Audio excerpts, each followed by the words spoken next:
Goeienaand, welkom by Woord en Boekrol. Vanaand wil ek met julle praat oor die bruid wat wag en die bruidegom wat weggaan. Nou, in die vorige video, as jy hom graag eers wil kyk, het ek gepraat oor die bruid wat gekies is, volgens voorkennis van die Vader. En dan ook het ek gepraat van die beker van die verloving wat sy van sluk. Nou, net om 'n kort weergawe te gee daarvan, is die beker waarvan sy sluk, sien ons ook met die nagmaal, wanneer die disippels die eerste sluk van die verlovingsbeker gevat het. In die ou tradisie, as die bruid die eerste sluk gevat het van die beker, dan het sy gesê, ja, ek sal met jou trou. Nou, vanaand wil ek praat oor die wagtydperk wat die bruid deurgaan, wanneer die bruidegom weggaan. Nou, soos meeste van julle seker by die tyd weet, is dat na die verloving het die bruidegom vir 'n tydperk weggegaan. Ons lees van hierdie weggaan ook waar Jesus dit vervul met dat hy na die hemel toe gegaan het na die kruis en die dood in die hemelvaart. Nou lees ons ook dat hy gesê het dat my Vader het 'n woning waar hy vir ons 'n plek voorberei, 'n huis met baie wonings, en dit sien ons in Johannes 14 vers 2 tot 3, waar hy sê, hy gaan vir ons 'n plek voorberei. Nou in die antieke tradisie was dit ook dieselfde gewees. Wanneer die bruidegom en die bruid verloof geraak het die bruidegom vir 'n tydperk weggegaan, na sy vader se huis waar hy 'n woning dan sou voorberei vir die bruid. Maar sien, die bruid het nie geweet hoe lank hy gaan weg wees nie. En sy het ook nie geweet eintlik wanneer kom hy terug nie. En dit sien ons ook in vervulling in die skrif, waar hy dan sê, niemand weet die dag en die uur, net die Vader weet wanneer die seun sal terugkeer, in Matteus 24 vers 36.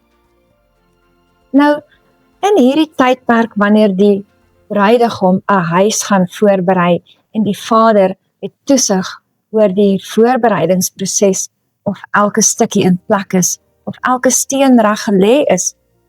Wat word van die bruid, reg? Sy bly daar agter en sy wag. Nou, in hierdie tydperk wat sy wag, is sy alleen? Wat gebeur met haar? Hoe weet sy, is sy nog oukei? Hoe weet sy, hy kom nog terug?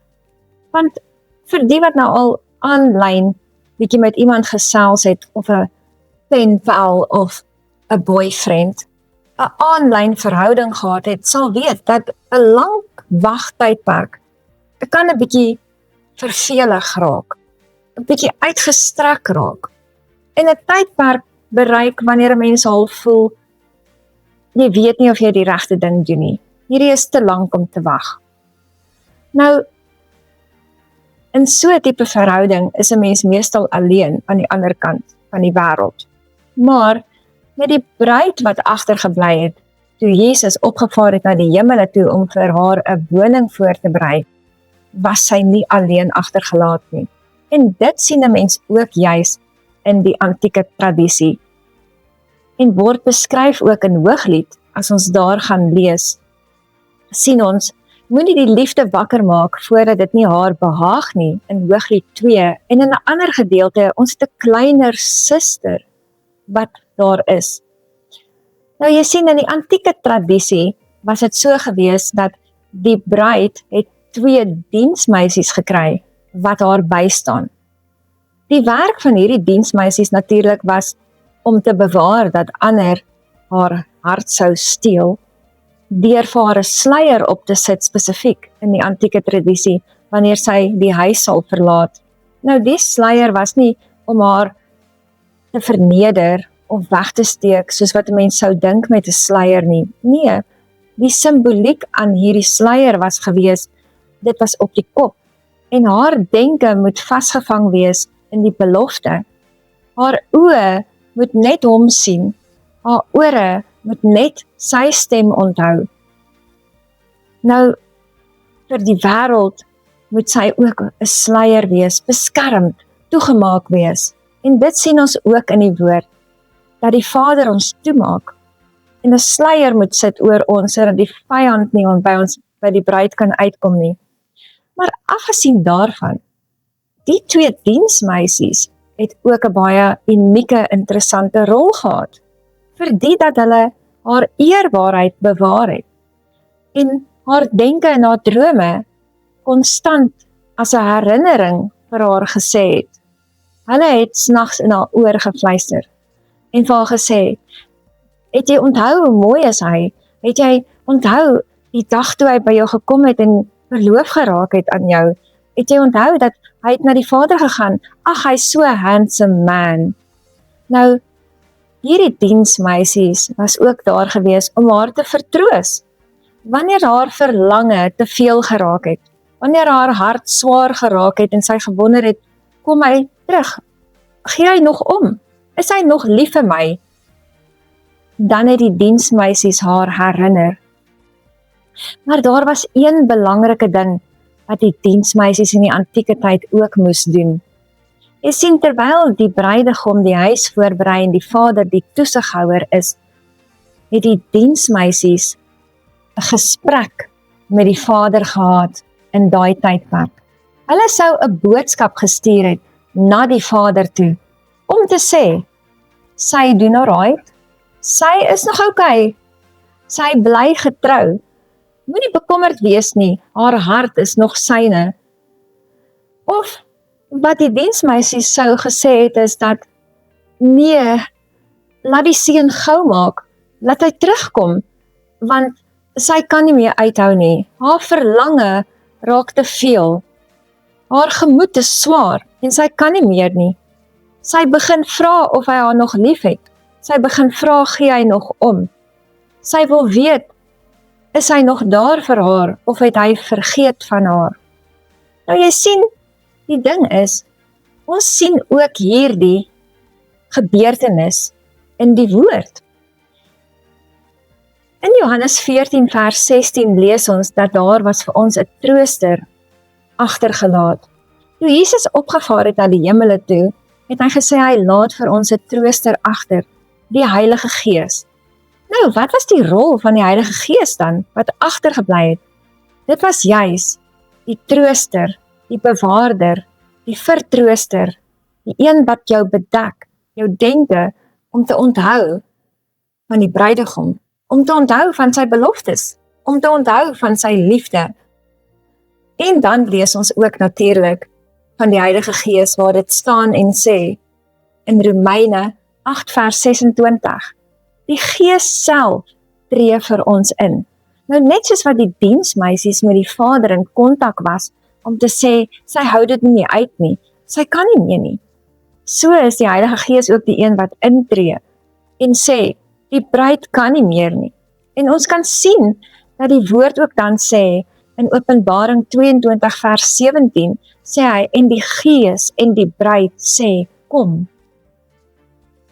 Sien, daardie boodskap is belangrik, want wanneer die bruid nie meer kan nie, en die woord self beskryf dat hy sal die tyd aan die einde moet verkort, voordat sy uitverkorenes verlore gaan, is juis die bruid wat roep na die Vader en sê, sy gaan dit nie maak nie, jy sal moet vinniger maak, jy sal moet na die seun kom, haar hartverlange is te veel, sy is besig om moed te verloor. Nou wanneer daai woord na die Vader gestuur word deur die Gees, dat die bruid kan nie meer nie, en die Vader besluit dan, dat dit is tyd. Want die woord sê ook nou natuurlik, in Matteus 24 vers 36 sê, niemand weet die dag, behalwe die Vader nie. Maar wanneer die Vader die oproep van die Gees hoor, dan sal hy vir die seun sê, gaan. Nou in die antieke tyd sou hy gesê, pak op seun, ons moet gaan. Jou bruid wag vir jou, sy kan nie meer wag nie. Nou, wanneer daardie boodskap deur die Gees gestuur word in die hart van die bruid, sou dit wees die nag voor die bruilof, of die kort tydperkie voor die bruilof, sou die bruid deur 'n spesifieke tradisionele ritueel moes gaan, En hierdie noem ons die mikwe-bad. Dit is 'n suiweringsbad waardeur die bruid moes gaan. In daai kort tydjie voordat die bruilof plaasvind en die bruidegom kom. En op daai dag, daai tydperk voor dit, moes hy deur hierdie mikwe-bad gaan. Nou ons lees in vele plekke in die woord waar die woord sê, hy was haar skoon. In Efesiërs 36 met water was hy haar skoon. In Efesiërs 5 vers 25 tot 26 sê, hy maak haar skoon. En dan lees ons ook van die doop. Laat jou doop, sê hy, sodat jy skoon kan wees. Jy sien, hierdie doopproses was nie net om skoon te wees nie, maar dit was 'n sê ding in die gees en in karakter om te sê dat ek beloof, ek het myself suiwer gehou. Ek het eerbaar gebly. En dit was belangrik, want hierdie twee diensmeisies was ook betrokke gewees by die bad, by die mikwe. En 'n mikwe tradisioneel was gewees dat sy heeltemal onder die water moet gaan en uit moet kom. En dan sê sy ook, ek het myself suiwer gehou. Ek het myself eerbaar gehou. En die twee diensmeisies sou daar gewees het as die witnesses vir hierdie proses. En dit is belangrik, want die dag van die troue sou hulle langs die bruidegom en die vader staan om te sê, ons het gesien, sy is skoon gewas. Ons weet, sy was eerbaar. Ons weet, sy het getrou gebly in hierdie wagtydperk. En dit was belangrik gewees vir die dag van die troue. Want soos ek in my vorige video verduidelik het, van die huwelikskontrak, was dit al die beloftes wat die bruidegom op die kontrak sit, en al plek waar sy haar naam moes invul, tradisioneel was die, ek sal getrou bly, eerbaar en suiwer skoon, geliefd, jy is my geliefde, Judith, my beloved. Nou ja, mag ons harte oorgelewer wees, en mag ons nie huiwer in ons tydperk van wag nie. Mag ons daai beker van herinnering aan die belofte dat ons eerbaar sal bly, soos die nagmaalbeker, gereeld drink, om te onthou dat ons in 'n wagtydperk is vir die bruilof van die Lam.